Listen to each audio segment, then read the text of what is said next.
Morning all of you. देखिए बच्चों, अपन ने पिछली वाली क्लास में लिमिट्स और कंटिन्यूटी इनके बारे में पढ़ा था। लिमिट्स और कंटिन्यूटी भाई ये कहाँ पे एग्जिस्ट करेगी, कहाँ पे एग्जिस्ट नहीं करेगी, इनके बारे में पढ़ा था। अब अपन देखते हैं अपना नेक्स्ट टॉपिक था डिफरेंशिएबिलिटी, मतलब अवकलनीयता। आज अपन पढ़ेंगे अवकलनीयता।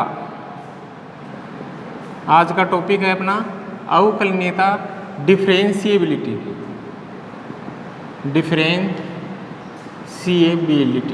डिफरेंशिएबिलिटी अवकलनीयता। देखो ये अगर कई स्टूडेंट ने पूछ रहे सर कौन सा यूनिट है, यूनिट नंबर फर्स्ट और चैप्टर नंबर 3 चल रहा है अपना। यूनिट नंबर फर्स्ट है और चैप्टर नंबर 3 चल रहा है, जिसमें आपका दिया हुआ है डिफरेंशिएबिलिटी, अवकलनीयता के बारे में आज अपन देखेंगे। देखो अगर अपन अवकलनीयता की बात करें तो आपने सेकंड ईयर में रियल एनालिसिस में भी आपने अवकलनीयता के बारे में पढ़ा था, तो मैं दोनों को एक बार कंपेयर करके आपको बता देता हूँ। देखो अपने जो रियल एनालिसिस में जो कंसेप्ट था, अगर मैं रियल एनालिसिस की बात करूं, ध्यान से सुनना एक बार। रियल एनालिसिस की बात करूं तो इसमें देखो क्या कंसेप्ट था, अभी आपने सेकेंड ईयर में पढ़ा था ये पिछले साल। देखो अपने पास कोई भी फंक्शन था y is equal to F of X दिया हुआ है। ये फंक्शन x बराबर a पर, यानी अपने पास एक फंक्शन दिया हुआ है y is equal to F of x.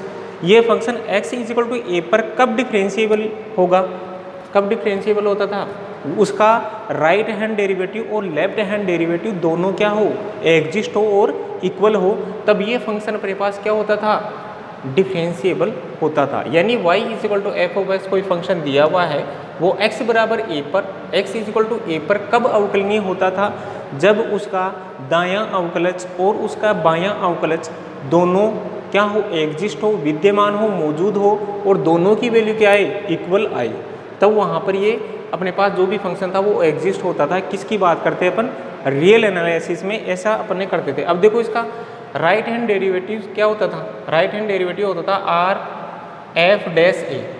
इसका फॉर्मूला रियल में दिया हुआ था, अपने पास पिछले साल पढ़ा था। R F dash A is equal to क्या होता था बताओ, limit S tends to 0 F of A plus H minus F of A upon H. ये क्या हो गया आपका, दायां अवकलज हो गया, राइट हैंड डेरिवेटिव हो गया, limit S tends to 0 F of A plus H minus F of A upon H.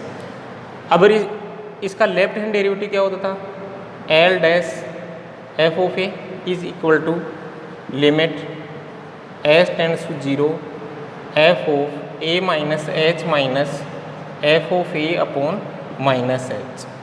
यही होता था।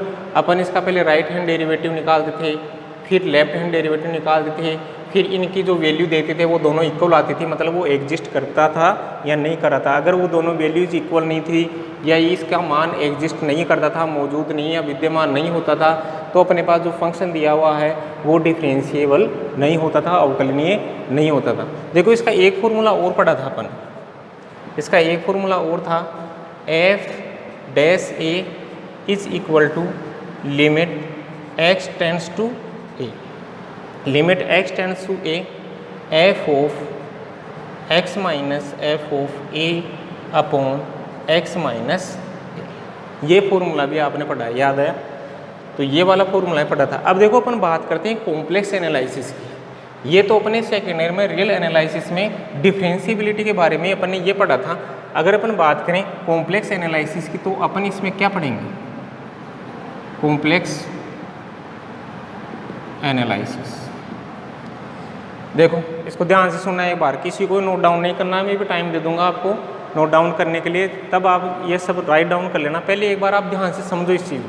देखो अपने पास अगर रियल में कोई भी फंक्शन दिया हुआ है, w is equal to F of Z, w is equal to F of Z, कोई भी फंक्शन दिया हुआ है, ये फंक्शन अपने प्रांत या डोमेन में, अपने प्रांत या डोमेन में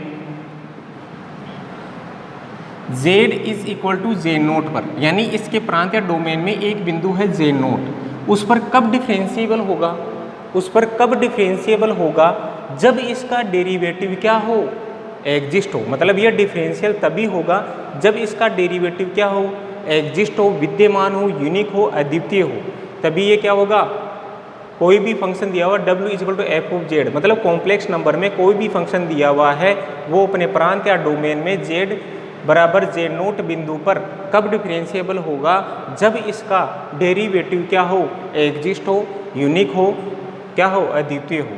तो देखो अपन इसको देखते हैं। अब इसका आपने ये देख रहे होंगे सर इसका डेरिवेटिव कैसे फाइंड आउट करेंगे। देखो इसी के अकॉर्डिंग में इसके फॉर्मूले लिख रहा हूँ।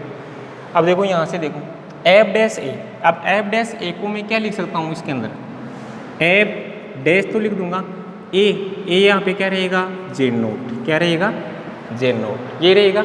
यानी अपन यहाँ पे मान लो x की जगह पे तो मान लेते हैं कॉम्प्लेक्स नंबर में z है, और यहाँ पे जब a दिया हुआ है x की जगह तो इसको क्या मान लेंगे अपन, जेड नोट ले लेंगे, और जहाँ पे इसमें h दिया हुआ है उस h की जगह पे अपन क्या ले लेंगे, डेल्टा z। समझ रहे हो आप मैं किससे रिप्लेस कर रहा हूँ इनको, यानी यहाँ पे x की जगह पे मेरे पास z है, यानी ये फंक्शन था आपका y is equal to F of x था, x के अंदर फलन था। अब कॉम्प्लेक्स नंबर की बात करें तो फंक्शन x की जगह पे क्या आ जाता है, z, क्योंकि अपन कॉम्प्लेक्स नंबर को z से डिनोट करते हैं। तो ये तो आ गया z, a की जगह पे क्या आ जाएगा, जेड नोट, और x की जगह पे क्या आ जाएगा, डेल्टा z। अब देखो आपको बिल्कुल ईजी है इसका फॉर्मूला, सेम ऐसे ही करना है, F dash Z naught is equal to limit x की जगह पे क्या आएगा, z टेंड्स टू a की जगह पे क्या आएगा, जेड नोट, ये आएगा। देखो अब वहाँ पे क्या दिया हुआ, एफ ऑफ x, मतलब यहाँ पे क्या आएगा, एफ ऑफ जेड, वहाँ पे एफ ऑफ a की जगह पे क्या आएगा, F of Z naught upon Z minus Z note. बताओ ये आ गया समझ। इसी के अकॉर्डिंग मैंने ये फॉर्मूला बनाया है किसका, कॉम्प्लेक्स नंबर के लिए डेरिवेटिव फाइंड आउट करने के लिए। अब देखो मैं अगर इनके अकॉर्डिंग बात करूँ और लगा के लिखूँ, इसके अकॉर्डिंग देखो आप आर एफ डैश ए, तो ये अपने पास तो ये रहेगा। देखो एफ डैश ए था वहाँ पे, तो यहाँ पे क्या आ जाएगा, जे नोट ही आ जाएगा। चलो वहाँ पे limit S tends to zero है वहाँ पे, तो यहाँ पे क्या आ जाएगा, delta J tends to zero. अब देखो वहाँ पे क्या दिया हुआ है, F of A plus H दिया हुआ है वहाँ पे, तो क्या हो जाएगा यहाँ पे, एफ ऑफ ए की जगह पे क्या था, जे नोट, एच की जगह पे क्या था, delta Z, minus F of A plus H minus F of x, तो मतलब और आगे क्या आएगा, यानी F of A plus H है और वहाँ पे एफ ऑफ ए है, तो ए की जगह पे क्या आएगा, F of J naught upon H की जगह पे क्या आ जाएगा बताओ, डेल्टा जे। अब अपन कॉम्प्लेक्स नंबर की बात करें कि w is equal to F of Z, कोई भी फंक्शन है कॉम्प्लेक्स नंबर का, वो अपने डोमेन में z is equal to Z naught पर कब डिफरेंशियल होगा, जब इनमें से इनका एक कोई सा भी मान लो कोई सा भी जो डेरिवेटिव है, यानी इनका अवकलज क्या हो, परिमित हो, विद्यमान हो और अद्वितीय हो, ठीक है, एग्जिस्ट हो एंड यूनिक हो। एक बार ये आप दोनों नोट डाउन करो, फटाफट नोट करो इनको।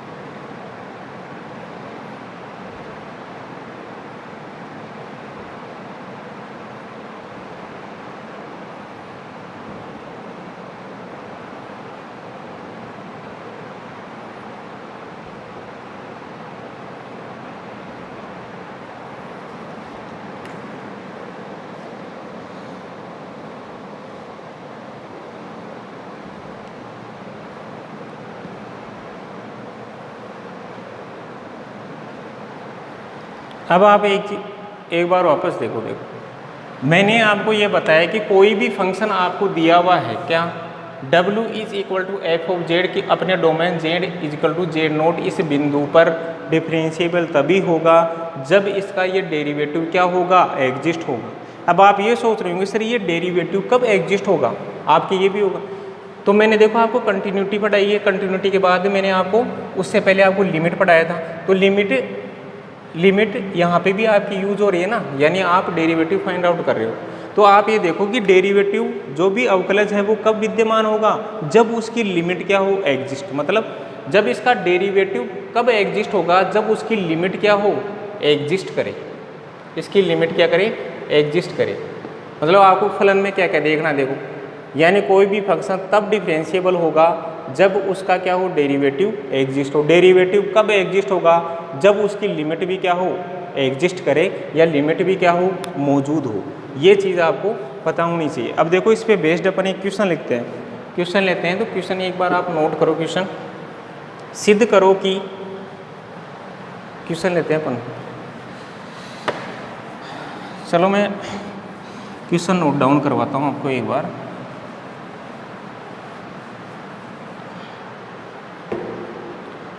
अपने पास एक क्वेश्चन है, ये मान लो, सिद्ध करो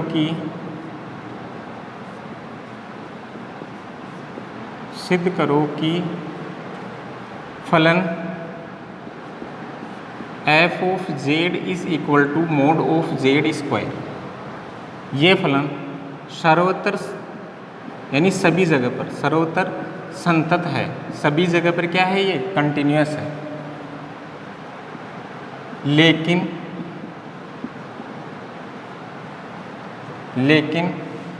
इसका अवकलज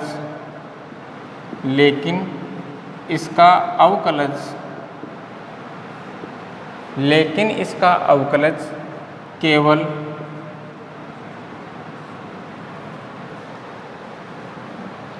इसके अवकलज का अस्तित्व, ऐसे करो, लेकिन इसके अवकलज का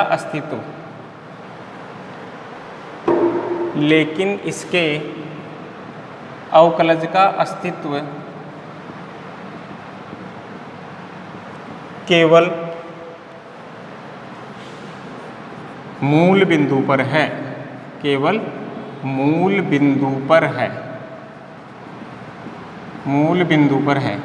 इंग्लिश मीडियम वाले नोट डाउन करो। Prove that the function f of z is equal to mod of z square। Prove that the function f of z is equal to mod of z square, z square continuous everywhere, मतलब सर्वत्र संतत है। but its derivatives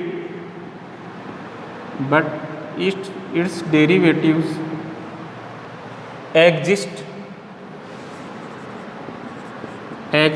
only at the origin।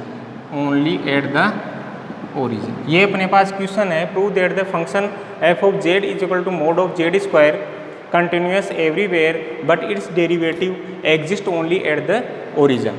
मतलब ये function आपको दिया हुआ है जो सभी जगह पर क्या है, संतत है, कंटिन्यूअस है, परंतु इसका जो आपके पास इसका अवकलज है वो केवल और केवल किस पर एग्जिस्ट करेगा, ओरिजिन पर एग्जिस्ट करेगा। देखो अपने पास वो दो फॉर्मूले हो गए थे। अपन ये क्वेश्चन देखते हैं एक बार, इसका सॉल्यूशन पे ध्यान दो एक बार। अपने पास फंक्शन दिया हुआ है, given that f of z is equal to mod of z square, ये दिया हुआ है। लेट सपोज अपन क्या जानते हैं कि z इज इक्वल टू क्या होता है, x प्लस आयोटा y, ये अपन जानते हैं। और आप एक और चीज़ जानते हो क्या, कि मोड ऑफ z स्क्वायर यानी मोड ऑफ z की वैल्यू क्या होती है अपने पास, मोड ऑफ z की वैल्यू क्या होती है बताओ, root of X square plus Y square ये होती है। तो मोड ऑफ z स्क्वायर की वैल्यू क्या होगी, ये रूट हट जाएगा X square plus Y square. देखो यहाँ पे आपका दिमाग काम करना चाहिए। यहाँ पे देखो x और y दो वेरिएबल हैं, उनमें देखो ये इनकी घातों को देखो, ये पोलिनोमियल फॉर्म में कोई भी फंक्शन दिया हुआ है कि नहीं, मतलब ये बहुपद का फलन है। तो बहुपद फलन हमेशा हर जगह पे संतत होता है, यानी एवरीवेयर क्या होता है वो कंटिन्यूअस। तो यहाँ पे देखो अपने पास यहाँ पे आप लिखोगे कि जो भी अपने पास फंक्शन दिया हुआ है यानी f of z is equal to mod of z square is equal to क्या हो गया, X square plus Y square. देखो क्वेश्चन में यही दिया हुआ था, ये जो फंक्शन है कंटिन्यूअस एवरीवेयर मतलब सर्वत्र यानी सभी जगह पर क्या था, संतत था, कंटिन्यूअस था। तो f of z is equal to आपने लिखा mod of z square is equal to mod of z square की वैल्यू क्या होती थी, X square plus Y square, modulus में निकाले थे अपन। तो ये x और y जो वेरिएबल में ये क्या है, पॉलिनोमियल फंक्शन है, इसलिए पॉलिनोमियल फंक्शन बहुपद फलन है, इस वजह से ये सभी जगह पे क्या होगा, संतत। ये क्लियर हो गया यहाँ तक। आगे देखो, अगर अब अपन इसके जो फॉर्मूलों की बात करें, अपने को अवकलनीयता फाइंड आउट करनी है, अपने को डिफरेंशिएबिलिटी फाइंड आउट करनी है, तो आप क्या करोगे बताओ। अपने पास अभी फॉर्मूले थे, फॉर्मूला था कि नहीं, जो जिसमें डेल्टा जेड आ रहा था, वो फॉर्मूला बताओ क्या था। आपके पास फॉर्मूला था F dash J naught is equal to limit delta Z tends to zero F of J naught plus delta Z minus F of J naught upon delta Z. बोलो यही था अपने पास। अगर अब अपन इसकी बात करें कि अपने को इसको डिफरेंशिएबल करना है, तो डिफरेंशिएबल होगा तो उसके पहले अपन डेरिवेटिव देखेंगे कि ये इसका डेरिवेटिव कहाँ पे एग्जिस्ट कर रहा है। ये होगा ना, पहले एक बार ये वाला नोट करो आप फटाफट, क्वेश्चन नोट कर लो ये जो मैंने बताया, फिर मैं इसको आपको इरेज करना पड़ेगा अभी।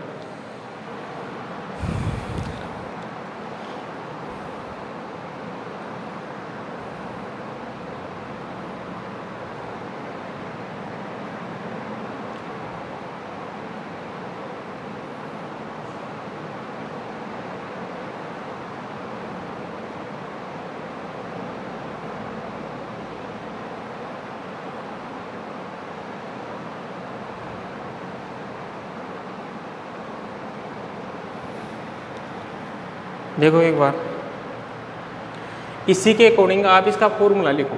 जैसे यहाँ पे अपने पास ही इसके लिए हो जाएगा F dash Z limit delta Z tends to क्या हो जाएगा जीरो। यहाँ पे जेड नोट की जगह पे जेड ही आएगा, क्यों?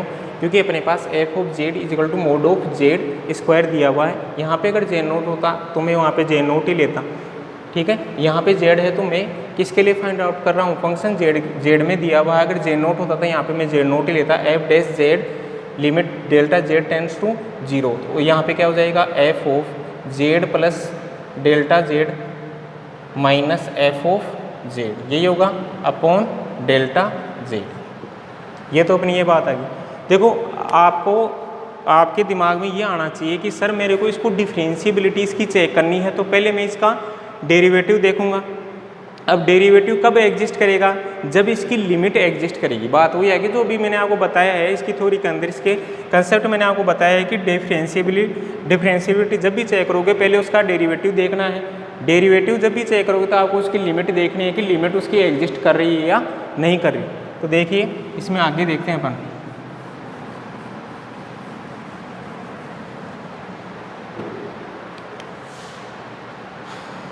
अपने पास देखो फंक्शन दिया हुआ था एफ ऑफ, ये फंक्शन था मोड ऑफ जेड स्क्वायर। मैं यहाँ पे बात करता हूँ कि मेरे पास दिया हुआ F of Z plus delta Z दिया हुआ है, तो मैं इसको क्या लिखूँगा, इसको क्या लिखूँगा बताओ।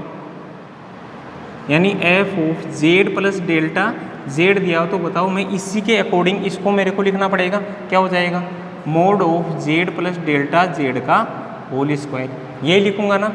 और एफ ऑफ जेड की value mode of Z square मेरे को दी हुई है, तो ये वैल्यू मेरे को उस फॉर्मूले में पुट करना है।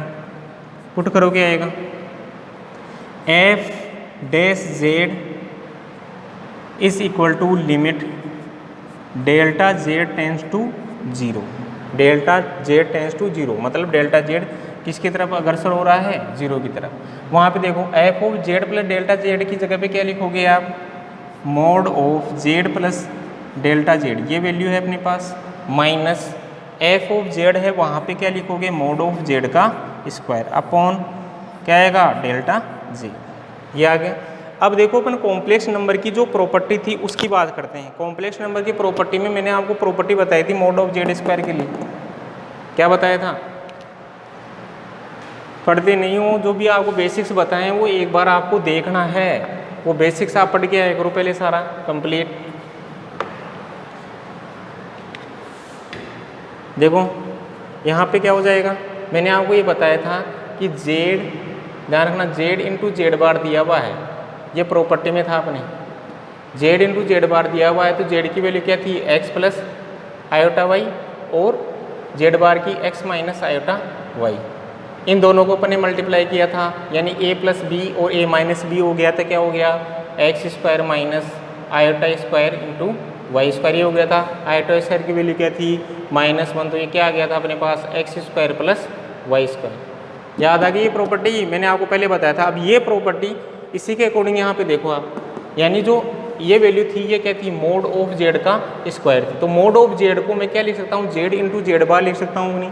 तो ये दोनों आपकी टर्म्स हैं, उन पे अपन इसको अप्लाई कर सकते हैं। इसके अकॉर्डिंग देखो क्या हो जाएगा, F dash Z is equal to limit delta Z tends to 0। ये क्या होगा, ये दोनों पे अप्लाई होगी। Z plus delta Z mod में है, उसका होल स्क्वायर दिया हुआ है, तो उसको मैं क्या लिखूंगा, देखो ऐसे दिया हुआ, Z plus delta Z mod whole square दिया हुआ है।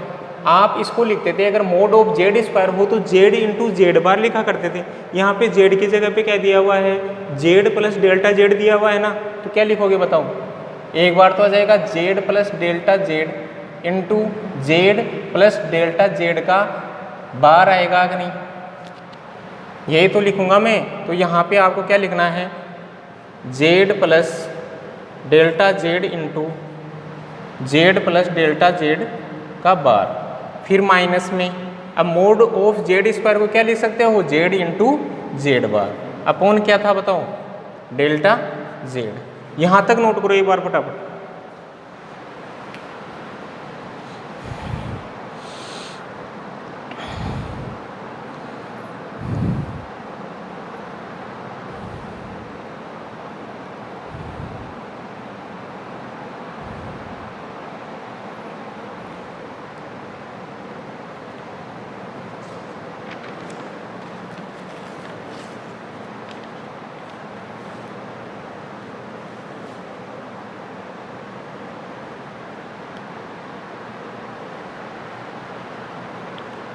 यहाँ तक नोट कर लिए। अब देखो, अब एक प्रॉपर्टी और अप्लाई होगी इसके अंदर, एक प्रॉपर्टी और अप्लाई होगी। बताओ कौन सी प्रॉपर्टी लगेगी, पढ़ते नहीं हो। अब मैंने आपको पहले बताया था, इन पेपर्स में थ्योरेटिकल पोर्शन है, जितना पढ़ाया गया है आपको, अभी तो आपकी क्लास भी मान लो अप्रोक्सीमेटली हाफ एन आवर की लग रही है, यानी आधे घंटे क्लास हो रही है, उसी में आपकी ये कंडीशन है, तो फिर कैसे काम चलेगा बताओ। आप पहले जो भी पढ़ाया जाता है उसको डेली पढ़ा करो, उस पर बेस्ड क्वेश्चन किया करो, प्रॉब्लम है वो आपको पूछनी है, ऐसे फिर आपकी प्रॉब्लम क्रिएट हो जाएगी वापस। देखो क्या हो जाएगा, मैंने एक प्रॉपर्टी और बताई थी उस टाइम, जैसे आपके पास दो कॉम्प्लेक्स नंबर है Z1 प्लस Z2, इन दोनों का होल बार है, इसको मैं क्या लिख सकता हूँ बताओ। ये बार दोनों पे अलग अलग होता था कि नहीं, तो क्या जाएगा, Z1 बार प्लस Z2 बार, Z1 बार प्लस Z2 बार। अब ये वाली जो प्रॉपर्टी थी आपको यहाँ पे अप्लाई करनी है, यहाँ पे अप्लाई करनी है, तो क्या हो जाएगा बताओ, F dash Z is equal to limit delta Z tends to 0, ये हो जाएगा। फिर अपने पास क्या दिया हुआ है, जेड प्लस डेल्टा जेड, और जो प्रॉपर्टी थी वो यहाँ पे अप्लाई होगी, क्या हो जाएगा, Z bar plus delta Z bar, ये होगा minus Z into Z bar, ये तो दिया हुआ है, अपॉन डेल्टा जेड। अब देखो आपके पास इन दोनों को आपको मल्टीप्लाई करना है नेक्स्ट स्टेप में, बताओ क्या होगा, F dash Z is equal to limit delta Z tends to 0। Multiply करो पहले जेड बार को, इन दोनों टर्म से मल्टीप्लाई करो, क्या आएगा, जेड इंटू जेड बार आ जाएगा, फिर आएगा plus Z bar into delta Z आ जाएगा, ठीक है। फिर डेल्टा जेड बार को इन दोनों से मल्टीप्लाई करो, क्या आएगा, plus Z into delta Z का बार, फिर ये आ जाएगा plus delta Z into delta Z का bar, minus Z into Z bar upon delta Z. देखो ये प्लस का जेड इंटू जेड बार है और ये माइनस का जेड इंटू जेड बार है, दोनों कैंसिल हो गए कि नहीं, इससे ये कैंसिल हो गया। बताओ क्या बच गया, F dash Z is equal to limit del Z tends to 0। क्या क्या बच गया आपके पास, Z bar into del Z plus Z into del Z bar और del Z into del Z bar upon del Z, यही तो बच गया। अब देखो डेल जेड और डेल जेड जिन जिन में आ रहा है उससे ये कैंसिल हो जाएगा। बताओ क्या रहा अपने पास, ये फंक्शन हो जाएगा F del Z is equal to limit del Z tends to 0। Next चलो, डेल जेड से डेल जेड कैंसिल हो गया, क्या बचा जेड बार, फिर plus Z into del Z bar upon del Z, ये तो बच रहा है। नेक्स्ट में देखो प्लस डेल जेड बार, यही आ रहा है मेरे पास। यहाँ तक हो गया, यहाँ तक नोट करो फटाफट।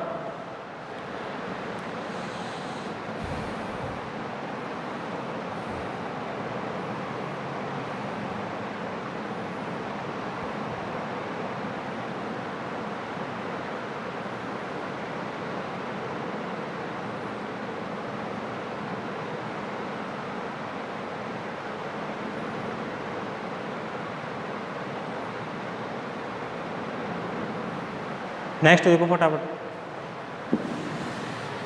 अभी यहाँ पे आपको ये देखना है कि limit del Z tends to 0 Z bar plus Z into del Z upon del Z plus del Z bar, ये दिया हुआ है आपके पास।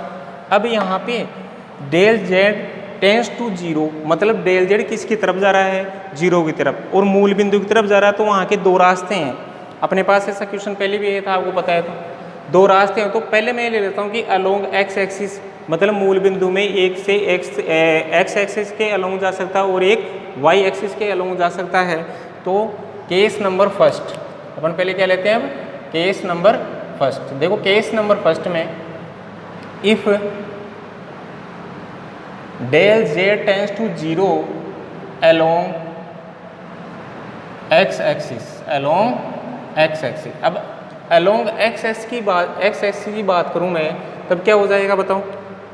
आप ये ध्यान रखना, अपने पास होता है Z is equal to X plus iota Y होता है कि नहीं, और del Z is equal to क्या हो जाएगा, delta X plus iota delta Y, ये होगा। और delta Z bar is equal to क्या होगा, delta X minus iota delta Y. ठीक है, ये आपको पता होना चाहिए। Z is equal to X plus iota Y होता है। डेल्टा जेड की बात करें तो delta X plus iota delta Y हो जाएगा। डेल्टा जेड बार की बात करें तो X delta X minus iota delta Y हो जाएगा। मतलब जैसे जेड बार निकाल देते तो बीच में माइनस का साइन आता था, वैसे डेल्टा जेड की बात कर रहा हूँ मैं। तो क्या हो जाएगा बताओ, if del Z tends to 0 along X axis, तो एक्स एक्स पे क्या 0 हो जाएगा, वाई 0 हो जाएगा। यहाँ पे बात करें तो डेल वाई की वैल्यू क्या हो जाएगी, 0। Del Y is equal to क्या हो जाएगा, 0। अब देखो मेरे पास क्या बचेगा, del Z is equal to तो क्या बच जाएगा, डेल एक्स, और डेल जेड बार बराबर क्या बच जाएगा बताओ, वही डेल एक्स बचेगा। अब ये वैल्यू मेरे को जो ये आपका ये वाला इक्वेशन आ गया, इक्वेशन नंबर फर्स्ट दे दो इसको, इक्वेशन नंबर फर्स्ट में पुट करोगे तो देखो डेल जेड टेंस टू 0 है, परंतु अपन डेल जेड 0 की तरफ जा रहा है अलोंग एक्स एक्सिस, तो डेल जेड की जगह पे क्या आ जाएगा, डेल एक्स आ जाएगा।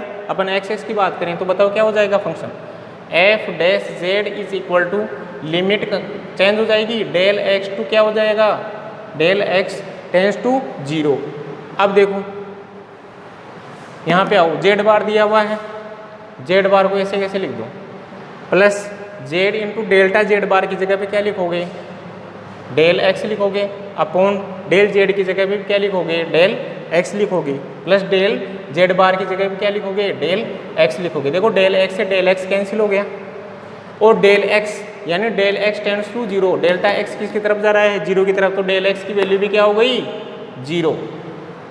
ठीक है, अब अपने पास क्या बचा यहाँ पे, F dash Z is equal to Z plus Z bar बचा कि नहीं, इसको दे दो equation number first, equation number first. अब देखो केस नंबर सेकंड की बात करें, केस नंबर सेकंड में क्या होगा, केस नंबर सेकंड में क्या हो जाएगा बताओ, यानी if delta Z tends to 0 along Y axis, along Y axis. अब वाई एक्सिस के अलोंग अपन जा रहे हैं तो वहाँ पे क्या हो जाएगा, डेल्टा एक्स का मान क्या हो जाएगा, 0। डेल्टा एक्स का मान क्या हो जाएगा बताओ, 0। तो यहाँ पे जो वैल्यू आएगी मेरे पास, डेल्टा जेड की वैल्यू तो क्या आ जाएगी बताओ, आयोटा डेल्टा वाई आएगा, और डेल्टा जेड बार की वैल्यू क्या आ जाएगी, माइनस आयोटा डेल्टा वाई। ये आ गया समझ में।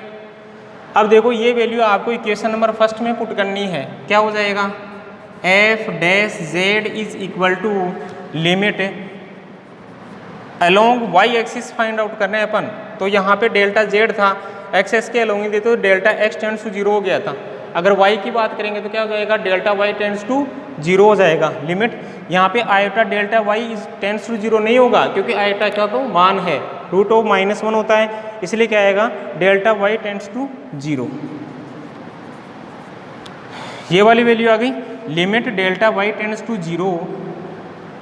अपने पास देखो वैल्यू देखो क्या आ रही है, जेड बार आ रहा है plus Z into delta Z का मान क्या है, डेल्टा जेड की वैल्यू क्या है, डेल्टा जेड बार की, तो minus iota delta Y upon delta Z की वैल्यू क्या है, प्लस का आयोटा डेल्टा वाई। और वहाँ पे डेल्टा जेड बार का मान क्या है, डेल्टा जेड बार का मान है माइनस आयोटा डेल्टा वाई।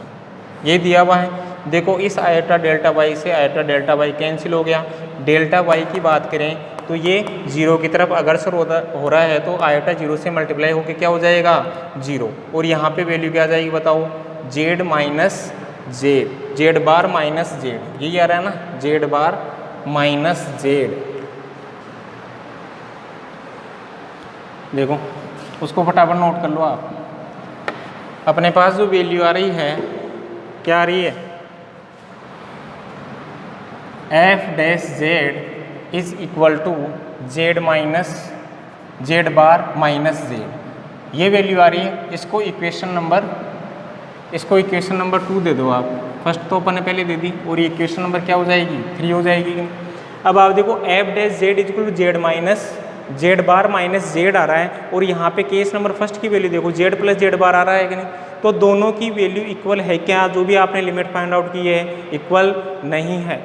तो बताओ लिमिट एग्जिस्ट करेगी क्या, लिमिट एग्जिस्ट नहीं करेगी। लिमिट एग्जिस्ट नहीं करेगी तो बताओ इसका जो डेरिवेटिव है अवकलज है वो एग्जिस्ट करेगा क्या, डेरिवेटिव एग्जिस्ट नहीं करेगा। जब डेरिवेटिव एग्जिस्ट नहीं करेगा तो ये आपका जो फंक्शन दिया वो डिफरेंशिएबल होगा क्या, वो डिफरेंशिएबल नहीं होगा। ये यहाँ से आपका प्रूफ हो गया।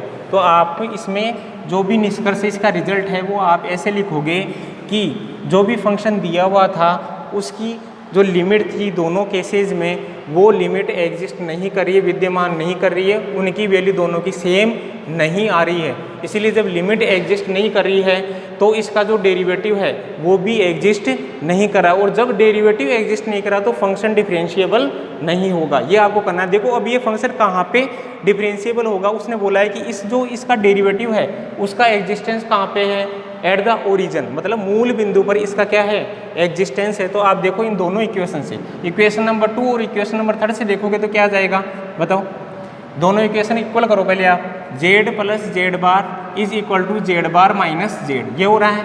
अब देखो जेड बार से जेड बार तो क्या हो जाएगा, कैंसिल, क्या बच गया अपने पास, Z plus Z is equal to क्या आ गया, 0 और 2 जेड इज इक्वल टू क्या हो गया, 0 और जेड इज इक्वल टू क्या आ गया, 0। मतलब ये प्रूफ हो रहा है, यानी ये जो फंक्शन दिया हुआ है उसका जो डेरिवेटिव है उसका एग्जिस्टेंस कहाँ पे है, ओरिजिन पर है। यही अपने को इस क्वेश्चन में क्या करना था, प्रूफ करना था। ये क्वेश्चन आ गया समझ में, जो भी आज बताया है और जो क्वेश्चन लेके आपको समझाया, एक बार ध्यान से इसको समझोगे पूरा कंसेप्ट क्लियर हो जाएगा। जो भी प्रॉब्लम आती है वो आपको नेक्स्ट क्लास में पूछना है। Thank you all of you, ठीक है।